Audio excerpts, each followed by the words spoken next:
안녕하십니까, 윤진표 교수입니다. 오늘은 동남아시아에서 벌어지고 있는 현안에 관해서 좀 언급해 보도록 하겠습니다. 태국의 문제입니다. 오늘 날짜가 10월 21일이니까 태국에서 상당히 많은 지금 혼란한 상태가 벌어지고 있다는 소식을 들으셨는지요? 자, 태국의 이러한 문제에 대한 분석을 제 나름대로 좀 한번 해보도록 하겠습니다. 2020년 들어서 태국은 우리나라나 전 세계와 마찬가지로 코로나19 사태로 인해서 모든 것이 스톱되고, 특히 태국 경제는 관광업에 굉장히 중점을 두고 있는데요. 이러한 것들이 거의 20% 이상 관광업이 축소가 되고, 또 경제 전체적으로도 올해는 거의 마이너스 8%의 그러한 마이너스 성장을 한다는 이야기가 있습니다. 자, 이거는 어느 세계나 겪을 수 있는 똑같은 문제인데요. 태국 같은 경우에 여기에 스파크가 일어난 것이 2020년 2월 달입니다. 올 초에 태국 국회 제3당을 차지하고 있는 신생정당인데요. 아나콧 마이라고 해서 우리말로 하게 되면은 미래전진당이라고 합니다. 이 미래전진당 아나콧 마이가 태국 국회의 제3당을 차지하고 있는데, 이 3당은 지난 2019년 선거에서 새로이 시작된 정당이고요. 그리고 이것은 태국 정치에서 아주 새로운 현상인데요. 굉장히 젊은 청년들에 의해서 만들어진 그런 신생 정당이었습니다. 이 신생 정당의 대표였던 타나턴이 부패했다라고 하는 혐의를 또 씌우면서 결국 올해에 2020년 2월 달에 헌법재판소는 그 이전에 많은 이러한 정당들을 또 규제했듯이 이 정당 해산을 결정해버리는 그러한 사태가 발생을 했습니다. 이것은 한마디로 태국 정치의 변화를 기대했었던 청년층, 젊은층, 또한 이러한 희망을 걸고 있었던 제3당의 출현에 대해서 하나의 기득권 세력들이 완전히 못을 박아버리는 행위를 다시 한번 저지른 것이었거든요. 이것이 결국 아나콧 마이당의 해산으로 나타났고, 이것이 지난 7월서부터 태국 청년들, 또 대학생들, 특히 태국 어떤 민주화의 상징과 같은 대학교가 하나 있어요. 방콕 시내 바로 왕궁 근처에 있는 대학교인데요. 탐마사 대학이라고 합니다. 이 탐마사 대학교 학생들을 중심으로 해서 굉장히 격렬하면서도 그 다음에 정치 개혁을 요구하는 목소리가 등장을 하기 시작을 했습니다. 그리고 이것은 지금까지 거의 한 4개월째 이어지고 있는데요. 이렇게 조금씩 진행이 되던 이러한 개혁 요구의 중심에 서 있는 이런 요구 사항들이 있는데요. 이것이 첫째가 뭐냐면은 소위 민주주의의 회복, 두 번째가 현재 정권을 잡고 있는 프라윕 차노차 총리에 대한 책임, 또 그의 퇴진 요구입니다. 자, 그리고 이것이 바로 요즘 올해의 태국 정치에서 크게 변화되고 있는 새로운 현상인데요. 바로 왕실의 개혁을 요구한 것입니다. 태국의 정치 문화로 봤을 때는 왕실을 언급하는 어떤 정치적 요구라고 하는 것은 지금까지 거의 없었습니다. 그리고 이것은 모든 다른 복잡한 상황들을 오히려 왕실이 이것을 극복해가는 하나의 어떤 댐 역할을 사실은 지금까지 해왔거든요. 자, 제가 지지난주인가요? 그 동남아 각국의 상황을 설명을 하면서 태국 부분을 설명을 하면서도 태국에서 놓여 있는 태국 정치의 특징, 이게 바로 견고한 기득권 세력들이 형성이 돼 있고, 이는 왕실을 정점으로 해서 그 밑에 관료라든지 특히 군부라든지 그 다음에 대기업들, 소위 방콕 중심의 이렇게 이스태블리시된 이러한 견고한 세력들이 태국의 중심을 여전히 잡고 있고, 바로 이러한 것들이 태국의 정치 문화, 소위 불교도들인 이러한 정치 문화와 연결이 돼 있으면서 소위 왕실의 존왕주의를 바탕으로 만들어진 이러한 강력한 기득권 세력들이 사실은 도전을 받을 때마다 이것을 퇴치해내고 자기네들의 세력을 지금까지 견고하게 지켜왔다. 이런 맥락으로 제가 태국 정치를 설명을 드렸습니다. 그런데 올해 들어서 일어나는 사태 속에서는 왕실의 개혁을 요구하는 그러한 청년들의 목소리가 담겨 있다고 하는 것이 매우 큰 변화입니다.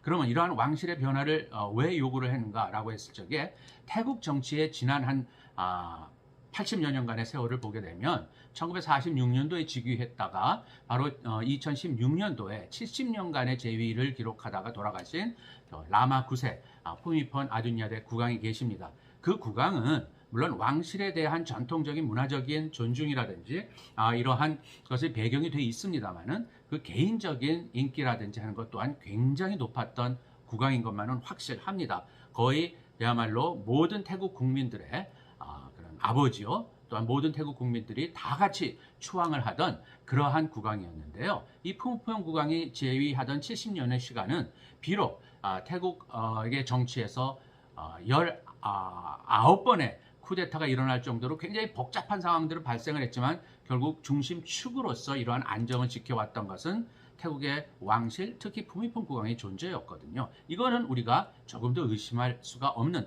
태국만이 가지고 있는 강력한 정치적인 특징이에요. 자, 그런데 이 국왕이 돌아가시고 나서 2016년도 이후에 1년간의 애도 기간이 있고 그 사이에 그 아들이신 와치라롱권 현 국왕이 즉위를 하셨는데 소위 푸미폰 국왕이 가지고 있었던 권위 또는 그런 카리스마 이것을 이어받을 만한 그런 평가는 솔직히 잘 못 받고 있는 것이 그 개인적인 라마 10세의 상황입니다. 이러한 것들 또한 태국 국민들이 아무리 왕실에 대한 존경이 강하고 또 왕실에 대한 모독은 입 밖에도 내지를 않는 것이 태국 국민들의 습관이긴 합니다만은 이 팩트 자체를 모를 리는 없거든요. 이러한 것들 속에서 태국 왕실이 예전만 못하다. 그 다음에 태국 국왕의 존재에 대한 그러니까 상대적으로 태국 국민들의 어떤 약간의 실망감 이러한 것들이 표현된 것이 이번에 왕실 개혁에 대한 요구가 들어가 있다고 생각을 합니다. 이거는 굉장히 큰 태국 정치의 변화를 알리는 하나의 신호탄이라고 생각을 해요. 그래서 태국 전체의 현재의 상황은 구조적인 측면에서 보게 되면은 경제적인 상황이 굉장히 안 좋을 적에 변화에 대한 요구라든지 하는 그런 목소리도 굉장히 커지지 않습니까? 동시에 이 코로나 사태라든지 이런 것들이 비록 전 세계적인 현상이지만 소위 프라유 차노차 저희 군에서부터 시작이 된 총사령관 출신의 현 총리가 이 사태를 제대로 잘 관리를 하지 못하고 있다라고 하는 실망감까지 겹치면서 이러한 구조적인 차원에서의 태국 정치의 변화를 요구하는 목소리는 나타나기 시작을 한 것이라고 저는 생각을 합니다. 자, 그런데 행위자적인 측면을 우리가 생각을 해봐야 됩니다. 즉, 누가 이것을 주도하고 있는가? 즉, 강력하게 태국 정치를 지금까지 이끌어 왔었던 그런 변화의 요구라든지 하는 것을 눌러버릴 수 있었던 기득권 세력들의 존재는 여전히 있습니다. 이건 특히나 프라유 차노차 총리를 비롯한 저희 태국의 군부 세력들이 왕실을 보호한다라고 하는 명분 하에 바로 이러한 것을 강력하게 지키고 있는 중심 세력이에요. 그런데 태국 같은 경우에 지금 현재 2020년 상황은 젊은이들을 중심으로 한 특히 청년층을 중심으로 해서 이 30대의 청년층들이 이러한 태국의 문제에 대해서 굉장히 강한 반발과 또한 그들 나름대로의 강력한 결속을 보여주고 있다라고 하는 것이 행위자적 측면에서 상당한 양측의 갈등이 오히려 앞으로 더 심해질 거라고 저는 예상을 합니다. 여러분들 보시기에 태국 정치가 그동안에 완전히 군사 정권에 의해서 권위주의 통치 체제로다가 지금까지 계속 되었는가? 그건 아닙니다. 역사적으로 봤을 적에 두 번의 굉장히 중요한 민주화 시기가 있어요. 1932년도에 입헌 군주제로 변화했었던 제1차 쿠데타가 일어난 이후 물론 상당 기간 동안 태국은 군사 정권에 의한 권위주의 통치 체제를 쭉 지켜왔습니다. 자, 그러다가 1973년도입니다. 이게 바로 탐마삭 대학교 학생들이 중심에서 일으켰었던 반군부 시위가 일어났었고요. 여기서 굉장히 많은 유혈 사태가 발생을 하긴 했었죠. 1973년도에 그러나 이 학생들의 민주화 시위는 성공을 했고 1973년도에 타넘키카천 당시 군사 정권이 물러나고 3년간의 민주화 시기가 최초로 도래를 했었습니다. 짧은 시간이었지만 태국 국민들은 소위 민주주의라고 하는 소위 문민정부라고 하는 이런 것을 실현한 것에 대한 강한 자부심을 갖게 됐고 그러한 경험을 이미 70년대에 했습니다. 물론 이 1차 민주화 시기의 경험도 군사 쿠데타가 이걸 다시 뒤집어 엎으면서 또 다른 권위주의 체제로 돌아왔습니다. 자, 그러다가 1992년도입니다. 수찐다 그라프라 윤이라고 하는 사령관이 일으켰던 쿠데타, 91년도 쿠데타가 92년도에 본인이 또 다시 총리가 되겠다라고 하면서 나섰을 적에 1992년도에 방콕을 중심으로 한 거대한 소위 민주주의 운동이 지금 현재도 마찬가지입니다만은 저희 방콕 시내에 있는 민주주의 기념탑이 있거든요. 거기에서부터 터져 나왔고 1992년도 방콕 민주화 시위도 물론 유혈 사태 속에 진행이 되다가 이것도 국왕의 중재에 의해서 결국 민주화 세력의 손이 들려지는 극적인 소위 제2기 민주화 시기가 도래를 했었어요. 1992년부터요. 이거는요. 상당 기간 지속됐습니다. 2006년도는 지금 현재 그 군사 쿠데타로 보면 18번째 쿠데타가 일어난 해인데요. 이때 바로 탁신 친나완 문민정부의 총리를 몰아내는 군부 쿠데타가 무려 92년도에서 2006년도니까 15년 만에 쿠데타가 일어나면서 태국 정치에서 역시 쿠데타가 차지하고 있는 비중은 여전하구나 라고 하는 그런 아쉬운 생각이 들었었던 그러한 쿠데타도 2006년도에 일어났어요. 하여튼 92년부터 2006년 사이도 제2기라고 하는 문민정부에 의해서 꾸려졌었던 소위 민주화 시기가 있었어요. 그리고 지금 현재 2006년 이후 2014년도에도 또 한 번 쿠데타가 일어나고 2006년 이후 지금까지는요. 소위 문민정부가 들어섰다가 다시 쿠데타가 일어나고 또 다시 의회가 해산되고 하는 이러한 소위 혼돈의 시기, 소위 민주주의의 정체 또는 어떤 민주주의의 막다른 골목을 보는 그러한 혼돈의 시대가 2006년부터 2020년 사실은 지금까지 계속되고 있는 거나 마찬가지입니다.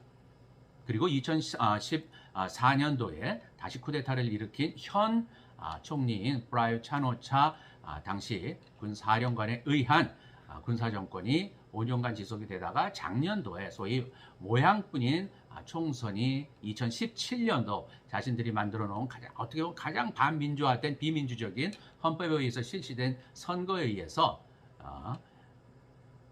지금 현재 프라유 차노차 총리가 다시 총리로 올라선 거거든요. 현재의 총리는 다수당의 국민들의 손에서 뽑힌 다수당 의회에서의 총재가 총리가 되는 체제가 아니에요. 2017년도 이것도 20번째 헌법이거든요. 이 20번째 헌법에 의하면은 국민의 손에 의해서 뽑힌 그러한 후보가 총리가 되는 것이 아니고요. 완전히 100% 군에 의해서 지명이 되는 상원, 이게 250명이고요. 그 다음에 하원 500명, 이게 합쳐서 상하 양원에서 명망가 출신의 그러한 사람들 중에서도 얼마든지 총리가 될 수 있는 그러한 헌법 체제예요. 이거에 의해서 군 출신의 프라유 차노차가 지금 다시 총리가 돼서 현재까지 온 것입니다. 결국 이것이 지난 9월 달에는요. 저희 민주주의 기념탑 앞에서 약 2만 명의 시위대가 몰리는 군중 집회가 있었고 또 9월 19일에는 태국 방콕의 왕궁 바로 옆에 있는 큰 광장이죠.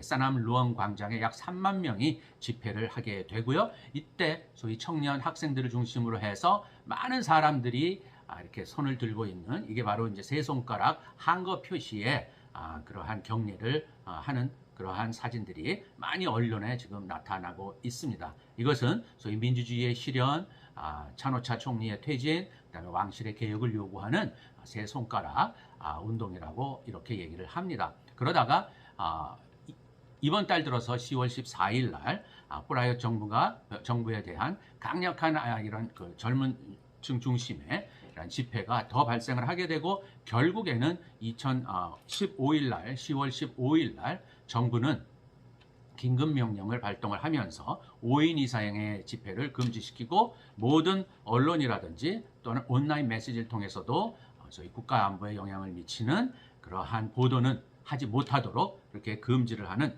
강력한 규제에 들어갔고요. 이것이 지금 며칠 사이에도 그럼에도 불구하고 많은 집회와 시위가 계속 방콕 시내와 또한 태국의 여러 군데에서 지금 계속해서 산발적으로 또 그러나 굉장히 집중적으로 끊이지 않고 이어지고 있는 상황입니다.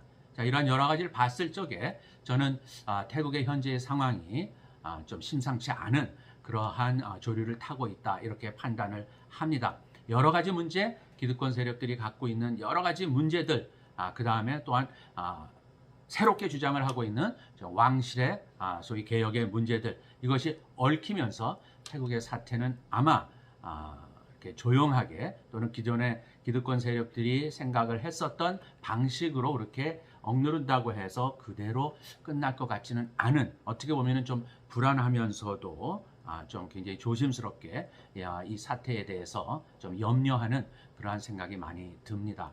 제가 앞으로 태국 사태가 변화하는 것 상황 속에서는 제가 제 채널을 통해서 여러분들에게 그 과정이라든지 또는 배경이라든지 하는 것을 더 분석해서 알려드리도록 하겠습니다. 오늘은 현재 진행되고 있는 태국 사태의 어떤 배경이라고 그럴까, 구조적인 측면 또는 여기에 참여하고 있는 세력들 간의 문제에 대해서 잠깐 언급하는 것으로 오늘은 말씀을 드리겠습니다. 감사합니다.